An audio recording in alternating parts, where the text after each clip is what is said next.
بسم الله الرحمن الرحيم الحمد لله والصلاة والسلام على سيدنا رسول الله وعلى آله وصحبه ومن والاه. Welcome back everyone to our reading of the principles of Tasawwuf, the principles of Sufism by Sidi Ahmad Zarruq radiallahu anhu. Picking up where we left off, we are in beginning section 2, principle 13. If you're following in the book, this is on the bottom of page 11. قال المصنف رحمه الله ونفعنا بعلومه في الدارين آمين. So Sidi Ahmad Zarruq radiallahu anhu, he says, may Allah Ta'ala have mercy on him and may we benefit from his knowledge in this life and in the next. Principle 13. The advantage of something, or in the Arabic it's like the benefit or the worth of something.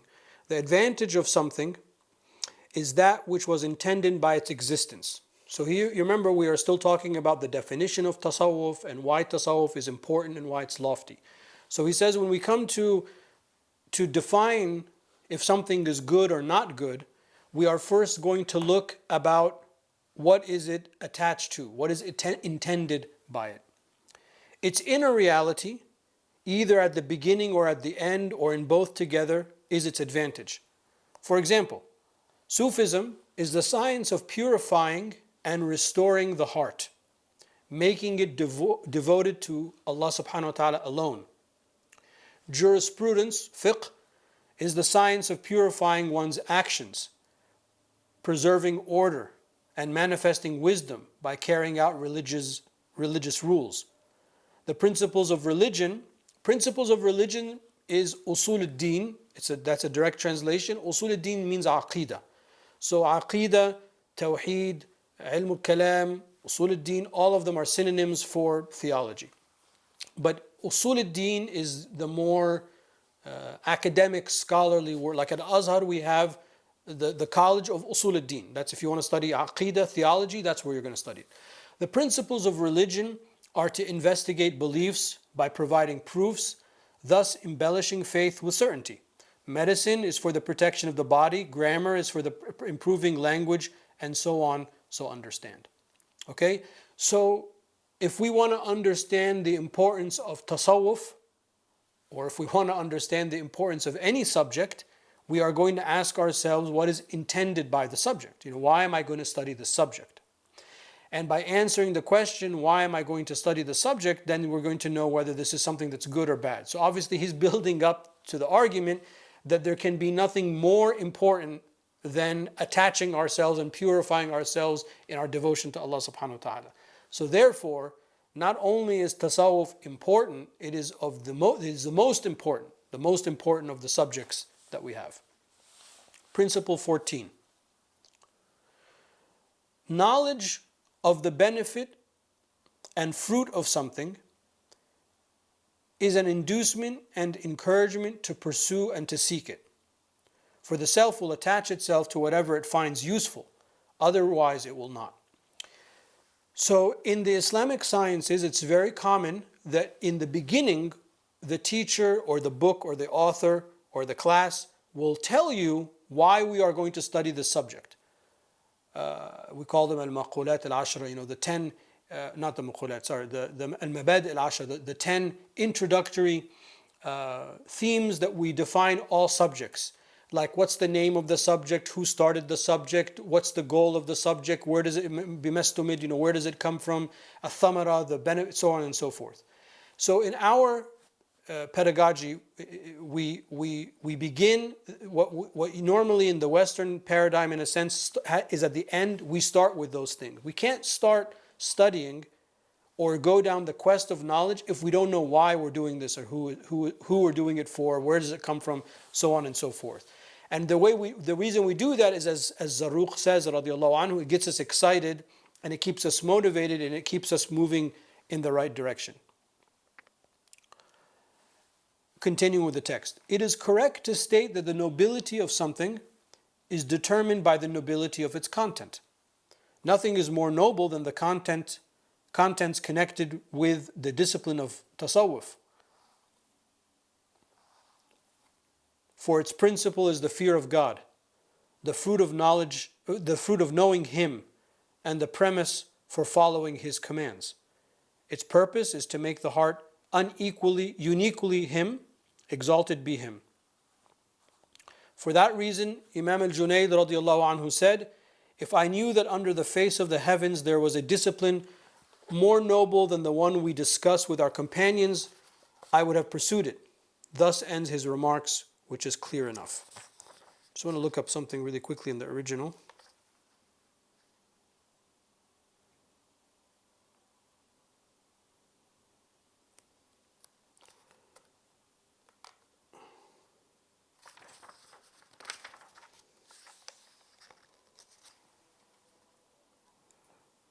That was number 14, right?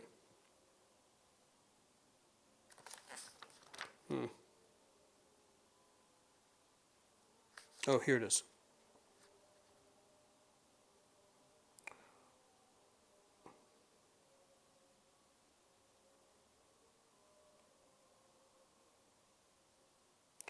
Okay, so I want to go back to the sentence.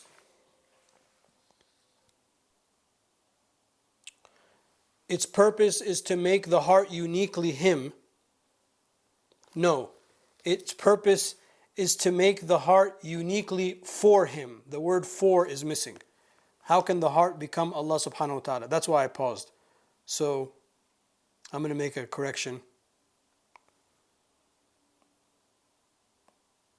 And Sarah, inshallah, I can send you all of these corrections when we're done. And then if it's possible, maybe we can reprint the book. Okay, obviously the purpose of tasawwuf is to make the heart uniquely for Allah, not to make the heart Allah subhanahu wa ta'ala. That's haram. Okay, and the statement by Al-Junayd radiallahu anhu, if I knew that under the face of the heavens there was a discipline more noble than the one we discussed with our companions, I would have pursued it. This is a very famous statement by Al-Junayd radiallahu anhu, and his goal was I want to study the most noblest and the most important and focus only on that which is super important, which is obviously tasawwuf. So it's a very common statement that we have. Okay, principle 15. The sustainability of something is determined by its being necessarily available to whomever qualifies for it, insomuch as he or she gives it its proper worth and situates it in its proper place. Whoever does not qualify for it might actually waste their opportunity, and this is generally so, or it might induce them to seek it out on their own, in their own way, and this is rare. Therefore, the Sufis differ on sharing their knowledge outside their own following. Some say it should be made available only to those suitable for it. This is the view of Thawri and others. So before I continue, so this is an important kind of discussion that we find normally in tasawwuf. That tasawwuf is traditionally understood as something that is for the elite, the khawas. Not everybody can grasp, a lot of the nuances that we are talking about or the nuances that we are reading about. And if you follow that line of thinking and you take it sort of to its conclusion, then you almost will conclude that therefore we're not going to talk about it, we're not going to write about it except for a very small group of people, because if this is really somebody's nasib, this is really somebody's rizq, their sustenance is in knowing this, they're going to find out about it one way or another. And he says, Thawri and others from the Salaf, this was their opinion. And then Zarruq continues, others say that it should be available to everyone, suitable or not, for knowledge is too sacrosanct to reach the unworthy. This is the opinion of Al-Junayd radiallahu anhu, who was asked, how often you call out to God in the presence of the common folk? And he replied, rather, I call on them while I am in the presence of God. Thus ends his remarks, its meanings being that he reminds them of that which makes them turn to God, so that the argument is clear to one group but not to the other. The truth is that different opinions are due to differences in relationships and characters. Allah knows best. And this is our approach. Our approach is the approach of Imam al-Junayd radiallahu anhu, in which we teach and we preach and we invite people and we are open and we base everything that we say in the Quran and the Sunnah. So sometimes I think the problem, in my experience, sometimes the problem is that people maybe are not very well trained, Sufis that is, and I find that unfortunately to be very common, that many of the people of Tasawwuf are not very well trained in the Sharia sciences. So they are saying correct things when it comes to the Tasawwuf, but they're not really able to argue them properly and peg them in the Quran and Sunnah and Dalil, and they kind of sound foolish. So part of Tasawwuf for us is that our approach is a scholarly approach. Yes, you need to do dhikr and fikr, those are the tools that we use in the spiritual path, but for us, in our order, in our way, is very much grounded in the scholarly pursuit.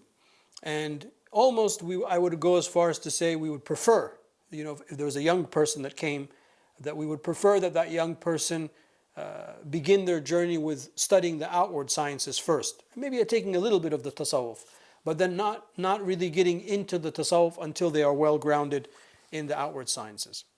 But certainly there are aspects of the tariq that are of benefit for all people, and that's why we are open when it comes to that. Okay. I realize that the numbering in the English book is not following the numbering in my Arabic book, which is very annoying. Okay, principle 16.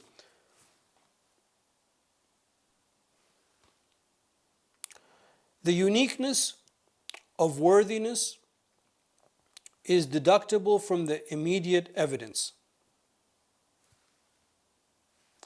The matter might be confused, in which case a cautious attitude is best towards fleeting accidents.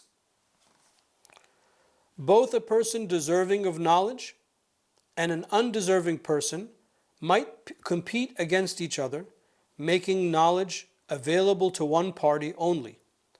Sahl, meaning Sahl al-Tustari radiallahu anhu, was referring to this principle when he remarked, quote, "If after 200 years there is anyone left who believes in what we teach, let him hide it. For people's asceticism has reached the point where it is only in their speech, while their object of worship is their stomachs." End quote. Then he listed a number of things that will lead to the corruption of this discipline, to the degree that propagating it will be forbidden because it will have been misinterpreted, counter to its claims, and its teachers will be like one who sell a sword to a highway robber. This is the state of many people at the present time. They have used the knowledge of subtle truths and realities as a ladder to enhance themselves, seducing the hearts of the common people, taking the wealth of the oppressed, despising the unfortunate, and committing acts that are obvious innovations and clearly forbidden. Some have gone so far as to depart from religion altogether, yet many ignorant people follow them because of their hereditary claims and the privileges they assume in this discipline. We ask Allah Ta'ala to protect us by His grace. Okay, that's a very loaded, that was a very loaded principle. So let's go back and unpack that. So, the problem with tasawwuf, and Zarruq was I mentioned in the beginning, he was a scholar. He was radiallahu anhu, a scholar of the outer and the inner, and he was a very well-known Maliki jurist. He has a commentary on the Risala of Imam Zayd al-Qayrawani. I mean, he's a known, a known person in the Maliki madhab. But he was also, he's in our silsila, obviously. He was also a Sufi. But he was also very critical of Sufi practices at his time. And what he's saying, it's almost as if he was writing this today. Because today it's even, what he just said is even more so the case. Where tasawwuf is not how you dress. Tasawwuf is not what you say necessarily. It's not, the job that you have. It's not the kind of tasbih that you carry. It's not like the ring on your hand. I mean, the hat that's not tasawwuf, right? Tasawwuf is in here. It's a change of your state. So sometimes people take the outward things of tasawwuf and they attach themselves to it, and they want to talk the talk and walk the part and act the part, and then people are attracted to that. But that's not really what tasawwuf is at all. And, as we say in English, you can't judge a book by its cover. I mean, usually. So what he's saying is that this last line this line by Sahl at-Tustari, he says, for people's asceticism has reached the point where it is only in their speech. So they talk about being a zahid. They talk about eating less and drinking less and spending some part of the night in prayer and they just talk about it. And he says, but their object of worship is in their stomachs. They're just feeding themselves, which has double meaning spiritually and starving themselves and physically eating themselves. So this is an important reminder that our job in the path is not to dress a certain way or to present ourselves publicly a certain way as we are quote unquote part of this order or that order. But rather, it is that we are on the path, which is ultimately the path of the Prophet ﷺ, and to invoke Allah subhanahu wa ta'ala and to renounce the world spiritually. We live in the world, but we are not of the world. We use what we have in the world for our spiritual needs, to improve our family and our state, etc., with an eye on the hereafter. That's the point of tasawwuf. And ta'bud Allah ka'annaka tara, as the Prophet ﷺ said, to worship Allah as if you see Him, and if you don't know that He sees you. So this is a reminder for me, a reminder for all of you, that it's important that we remind ourselves what tasawwuf really is about, and not to be overly consumed by the things that come our way that look like they are from central casting or look like they are authentic, but are bereft of the actual core. Okay, let me do one more and then we'll turn to you all. Principle 17. In every discipline there is that which is special to it and that which is general. Sufism is no different from any other discipline in this respect. Indeed, the propagation of God's rules pertaining to human conduct is binding on everyone, whether they be general or go beyond that, in accordance with the listener's receptivity, not the speaker's. This is based on the hadith, you should speak to the people according to what they know. Do you want God and His Messenger ﷺ to be disbelieved? Once the following was said to Al-Junayd radiallahu anhu, two men asked you the same question, yet you answered each one differently. And he answered, the answer should be in accordance with the questioner's level of understanding. The Prophet sallallahu alaihi wasallam said, we were commanded to speak to people in accordance with their intelligence. So, the same thing happens in tasawwuf. Some questions and some answers are general. Like when people ask, when do we say the wird of the morning and the wird of the afternoon? Okay, that's a general question with a general answer. How many times do we say this? What happens if we miss our wird? That's a general question. But then a lot of you have, obviously, you all reach out to me throughout the week. You all have specific questions, right? Those specific questions, I give you a specific answer. That doesn't mean, right, and this is for some of the banat that ask me questions, doesn't mean that you go and tell your friends, oh, I thought it this question, and because that answer is custom made for you. It doesn't mean that it's also for her or for him. Because if that other person asks me the same question, you might think it's the same question, but for me it's slightly different because I know the condition of this person versus that person, so then the answer is different. Halumma jarra, so on and so forth. So something to be cognizant of, that in the tariq, it's very common that